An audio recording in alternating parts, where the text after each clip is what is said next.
Et j'ai longtemps hésité avant d'ouvrir ma bouche et de dévoiler tout ce que je savais sur les peuples africains. Mais je sens que le moment est venu de dire la vérité, de dévoiler. Je ne sais pas comment vous allez le prendre, mais je pense et je suis pratiquement certain que je suis peut-être le premier dans notre génération à expliquer des choses pareilles.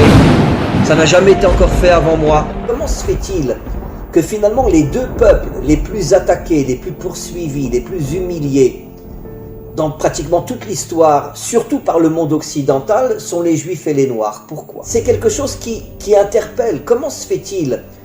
Comment c'est possible que les deux civilisations les plus méprisées, les plus humiliées, les plus poursuivies de l'histoire, parce qu'il semblerait que dans le subconscient ou même dans le conscient des dirigeants occidentaux, ils savaient que le peuple noir avait une mission. Quand tu veux savoir quelle est la mission d'un homme, regarde le mal qu'on lui fait. Si un homme est transformé en esclave, ça veut dire qu'il a une nature de roi. Et pourquoi on le transforme en esclave? Pour l'éloigner au maximum de sa mission d'être un roi. Plus un être, un peuple, une civilisation, une nation est humilié, et plus c'est la preuve que sa mission est d'être tout en haut. On va aller plus loin. Là, vous vous tenez bien, vous attachez vos ceintures. Pour pas tomber. Je vais vous expliquer quelque chose d'extraordinaire. En hébreu, le mot noir se dit kushi. Alors bien sûr, vous ne connaissez pas l'hébreu, mais faites-moi confiance. Le mot kushi s'écrit en hébreu Kaf Vav Shin Yud. Kaf Vav, vous savez qu'en hébreu, chaque lettre a une valeur numérique. Ce qui nous permet de pouvoir faire des correspondances entre des mots différents s'ils ont la même valeur numérique. C'est un des génies de l'hébreu de pouvoir expliquer le sens d'un mot par rapport à un autre mot qui a la même valeur numérique. Alors, les deux premières lettres du mot kushi, qui veut dire noir en hébreu, c'est Kaf Vav, qui a pour valeur numérique 26. 26 est la valeur numérique du nom de Dieu. Le nom de Dieu tel qu'il ne se prononce pas, parce qu'on attend la délivrance pour le prononcer véritablement, c'est un Yud, un Vav, un Yud, un He, un Vav et un He.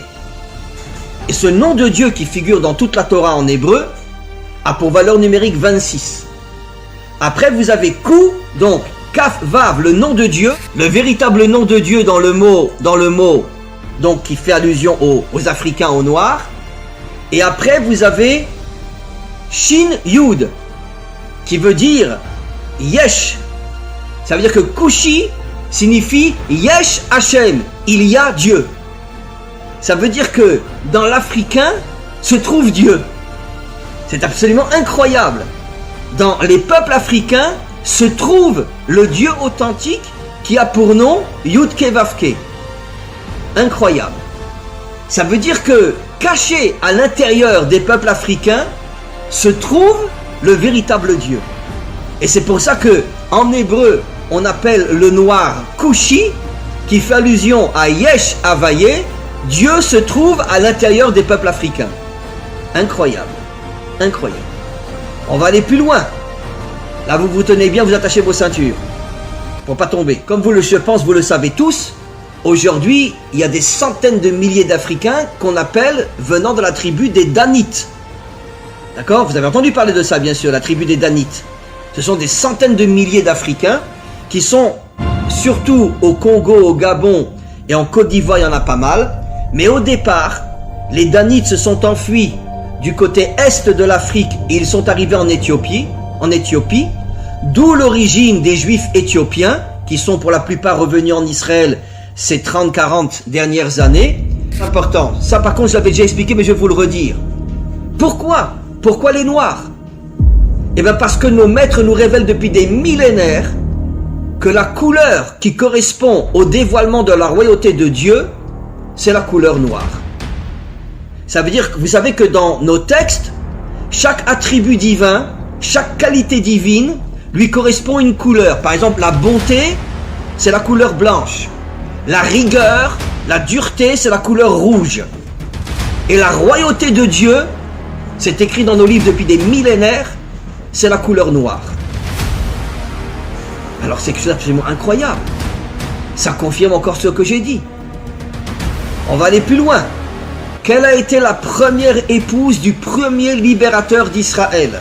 celui qui nous a sortis d'Égypte, quelle a été sa première épouse? Une Africaine. Pourquoi?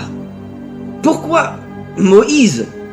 Finalement, c'est absolument incroyable. Et comment se fait-il que le premier libérateur d'Israël, celui qui a créé le peuple juif, n'a jamais épousé une juive d'origine, ou une africaine, ou une fille d'Arabie Saoudite? Et sa première épouse, une africaine. Pourquoi?